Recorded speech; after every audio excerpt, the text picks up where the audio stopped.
नमस्कार दोस्तों, मैं हूं सुरजीत श्यामल। आप देख रहे हैं वर्कर वॉइस .in। दोस्तों, आप में से जिन लोगों का भी पैसा सहारा इंडिया के अंदर फंसा हुआ है, उसके 4 सोसाइटी का पैसा वापसी की बात अमित शाह जी ने 18 जुलाई 2023 को की थी। उसके तहत उन्होंने एक रिफंड पोर्टल लॉन्च किया था और उस पोर्टल पे क्लेम करने वाले को पहली बार 45 दिनों के अंदर 10,000 रुपया देने की बात की थी, जिसको आप सभी लोग जानते हैं। लेकिन आपको याद होगा 29 मार्च 2023 का जब फैसला आया था, उसमें इस तरह का कोई कंडीशन नहीं था। तो अगर भारत सरकार ने या फिर अमित शाह जी ने ऐसा कोई नियम बनाया कि भाई हम 10,000 अभी देंगे और बाकी पैसा कब देंगे, तो ऐसा कोई नोटिफिकेशन सरकार ने अभी तक जारी नहीं किया। और हमने सभी से निवेदन यही किया था कि जब तक इस तरह का कोई नोटिफिकेशन नहीं आए और आखिर पैसा जो दे रहे हैं उसमें ब्याज कितना देंगे, जिन लोगों की मृत्यु हो गई उनके नॉमिनी कब क्लेम करेंगे, नाम मिसमैच है, आधार कार्ड में कुछ नाम है, उसके बाद जो आपको बॉन्ड दिया गया उसमें कुछ और नाम है, और भी बहुत तरह की बातें थी, जिसके लिए 31 जुलाई 2023 को हमने भारत सरकार, अमित शाह जी को और सेंट्रल रजिस्ट्रार और साथ ही जो जज साहब इस पोर्टल को निगरानी कर रहे थे, जिनको माननीय सुप्रीम कोर्ट के द्वारा निगरानी करने के लिए कहा गया था और उसके लिए बजाबता उनको एक फीस भी दिया जा रहा था, उनको भी हमने भेजा। हालांकि उन्होंने कोई एड्रेस अपना नहीं दे रखा है कि हमें इस पता पर भेजिए, हमने सेंट्रल रजिस्ट्रार के पते पे भेज दिया था, जिसमें कि आप जमाकर्ताओं का जो शिकायत था, जो समस्या था, उसके बारे में 10 पॉइंट हमने भेजा था। और उसी के आधार पे देश के हजारों जमाकर्ताओं ने प्रधानमंत्री जी को भी पत्र भेजा कि इस तरह के हम मांग कर रहे हैं, लेकिन कोई सुनवाई नहीं हो रही और अभी तक कोई सुनवाई नहीं हुई। हालांकि 9 महीने के अंदर वो 5,000 करोड़ आपको देना था, लेकिन वो 5,000 करोड़ नहीं दिया गया और दिसंबर में वो 9 महीना समाप्त हो गया। अभी हाल ही में लोकसभा के अंदर केंद्रीय सहकारिता मंत्री श्री अमित शाह जी ने ये जवाब दिया है कि आखिर कितने लोगों ने उनके कहने पे सहारा CRC रिफंड पोर्टल के ऊपर क्लेम किया, कितने लोगों को उन्होंने पैसा वापस किया और कितना पैसा वापस किया, ये बताया है। जिसके बाद आपको जानकर काफ़ी हैरानी होगी कि जिन लोगों ने भी सहारा CRC रिफंड पोर्टल पे अमित शाह जी के कहने पे क्लेम किया था, उनके साथ बहुत बड़ा धोखा होने की संभावना है। क्योंकि ये बात मैं इसीलिए कह रहा हूँ क्योंकि सरकार ने खुद ही लोकसभा के अंदर स्वीकार किया था कि सहारा इंडिया ने आपके साथ क्या फर्जीवाड़ा किया है। और साथ ही जिन लोगों ने क्लेम किया और क्लेम के नाम पर जो सहारा CRC के द्वारा जो खेल किया जा रहा है, चाहे वो सेंट्रल रजिस्ट्रार के मर्जी से हो या सरकार के मर्जी से, आज मैं उसको बताने की कोशिश करूंगा। तो आप में से जिन लोगों ने भी क्लेम कर दिया है या फिर रीक्लेम करने जा रहा है या फिर क्लेम आपने नहीं किया और क्लेम करने का सोच रहे हैं, तो इस पूरा वीडियो को देख लीजिए और पूरा आंकड़ा डाटा जो भी मैं दिखा रहा हूँ उसको देख लीजिए, उसके बाद भी आगे कुछ भी सोचिएगा। तो आइए हम इसको स्टेप बाय स्टेप करके जानते हैं।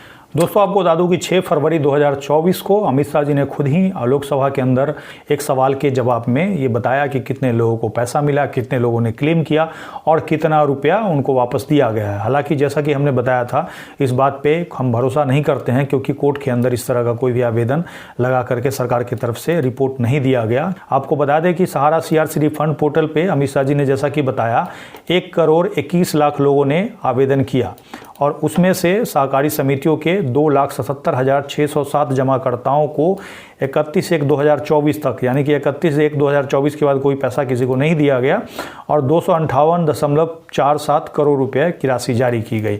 और ये जो डाटा है इसी को हम आपको दूसरे तरीके से दिखाना चाहेंगे, यानी कि जैसा कि उन्होंने कहा 1 करोड़ 21 लाख लोगों ने अप्लाई किया, तो कितने लोगों को पैसा दिया गया, तो 2,77,607 लोगों को पैसा दिया गया, जैसा कि अमित शाह जी बता रहे हैं।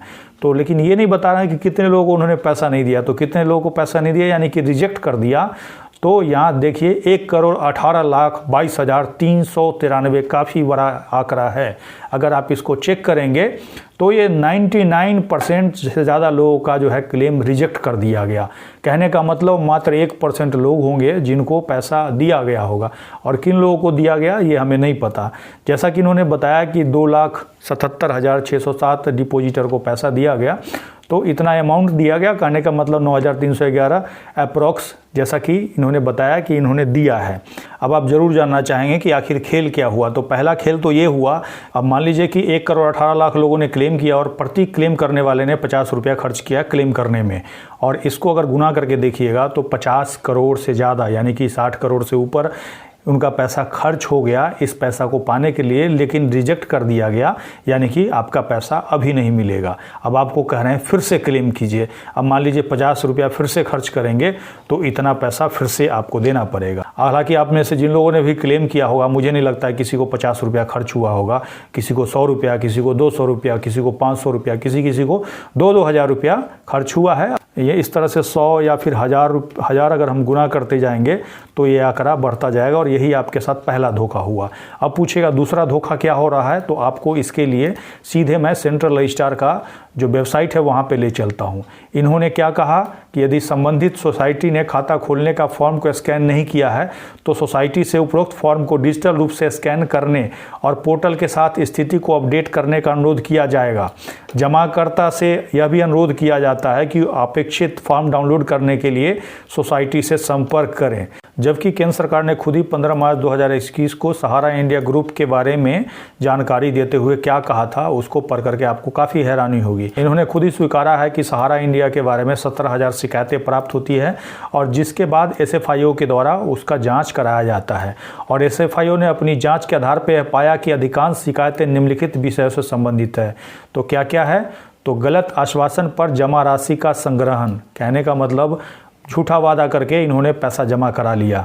उसके बाद दूसरा है सहारा हाउसिंग कॉरपोरेशन लिमिटेड तथा Sahara India real estate corporation limited के निवेश का सहारा क्यूसप एवं अन्य सहारा ग्रुप कंपनियों में संपरिवर्तन, कहने का मतलब कन्वर्ट कर दिया। उसके बाद है सहारा क्यूसप से जमा राशि का सहारा ग्रुप के कोऑपरेटिव सोसाइटी में संपरिवर्तन, यानी कि कन्वर्जन। उसके बाद है परिपक्व जमा राशि का भुगतान नहीं किया जाना तथा निवेशकों की धनराशि को अन्य समूह कंपनियों में जबरन संपरिवर्तन, यानी कि फोर्सफुली उठा करके क्या कर दिया, आपका कन्वर्ट कर दिया। इसके बाद आपको पढ़ करके काफ़ी हैरानी हुई, क्योंकि यहाँ सरकार ने खुद ही कहा SQS तथा अन्य समूह निकायों जिन्होंने जनता से धन का संग्रह किया है कि निवेशकों का डाटाबेस प्राप्त कर लिया गया है। निवेशकों के डाटाबेस से यह पता चला है कि देश के 26 राज्यों में 2.77 करोड़ पॉलिसियों के माध्यम से धनराशि संग्रहित की गई है। तो इस तरह से आपने देखा कि जिन लोगों ने भी क्लेम किया उनमें से 99% लोगों का क्लेम रिजेक्ट कर दिया गया। हालांकि सरकार को पता है कि सहारा ने लोगों के साथ फ्रॉड किया है, और ये बात सरकार खुद ही स्वीकार कर रही है, और फिर भी सरकार ये कह रही है कि आप उसी ऑफिस में संपर्क कीजिए। और उस ऑफिस में आप जाते हैं तो आपको कहा जा रहा है कि एक शेयर एप्लीकेशन फॉर्म भरिए। अब क्या क्या फॉर्म भरवाया जा रहा है, क्या क्या आपसे कागज़ लिया जा रहा है, एक बार आप कमेंट्स करके बताइएगा। हालांकि मैं तो आपको यही कहूँगा कि आप में से जो लोग भी कोई भी पेपर ऑफिस में जाके साइन करते हैं, एजेंट के कहने पर साइन करते हैं, या फिर एजेंट जो आजकल नेता बन गए हैं, या फिर बहुत सारे लोग यूट्यूब पे आ गए हैं और वो बता रहे हैं कि सहारा इंडिया जो कह रहा है वो मान लीजिए तभी पैसा मिलेगा, तो अपना दिमाग अपना विवेक का इस्तेमाल करें और तभी करें। जबकि 18 जुलाई 2023 को जब रिफंड पोर्टल लॉन्च किया गया था, उसी दिन से हम सभी को मना कर रहे हैं कि जब तक नोटिफिकेशन नहीं जारी हो तब तक क्लेम मत कीजिए, क्योंकि पैसा आपका मिलेगा नहीं, फंसेगा। और एक तरह से देखा 99% लोगों ने क्लेम किया, उनका रिजेक्ट कर दिया गया। उस समय अमित शाह जी ने नहीं कहा था कि 45 दिन में अगर आपका क्लेम रिजेक्ट होगा तो एक और पोर्टल लेकर के आएंगे, तो एक और पोर्टल ले आए, फिर से आप क्लेम कीजिए, क्या पता एक तीसरा पोर्टल ले आए या फिर उस पोर्टल को बंद ही कर दें, इसका कोई पता नहीं है, क्योंकि इसका कोई नोटिफिकेशन नहीं है। और तो और सुप्रीम कोर्ट का 9 महीने समाप्त हो चुका है। और जिन लोगों ने क्लेम नहीं किया वो क्या करेंगे, तो इसके लिए नीचे वीडियो के डिस्क्रिप्शन में प्रधानमंत्री को एक हमने पत्र भेजा है। तकरीबन 50-60 हज़ार लोगों ने उस पत्र को पढ़ा हमारे वेबसाइट पे आकर के, और अगर 10% लोगों ने भी भेजा होगा तो बहुत से बहुत 5 या 7 हज़ार लोगों ने भेजा होगा। मुझे नहीं पता कितने लोगों ने भेजा। आप एक बार कमेंट्स करके ये भी बताइएगा कि आप में से कितने लोगों ने भेजा है, और नहीं भेजा है तो नीचे वीडियो के डिस्क्रिप्शन से उसको डाउनलोड कीजिए और डाउनलोड करके ज़रूर भेजिए, क्योंकि अगर आपका पैसा है, आप भी अगर शांत बैठ जाइएगा तो फिर कुछ नहीं होगा। अगर आप हमारे इस वीडियो को फेसबुक पे देख रहे हैं तो पेज को लाइक करेंगे, यूट्यूब पे देख रहे हैं तो चैनल को सब्सक्राइब करेंगे, वीडियो को अधिक से अधिक शेयर करेंगे ताकि अधिक से अधिक साथियों तक जानकारी पहुंच पाए। इसके साथ ही विदा लेता हूं, जल्दी एक नई जानकारी के साथ मिलते हैं। धन्यवाद।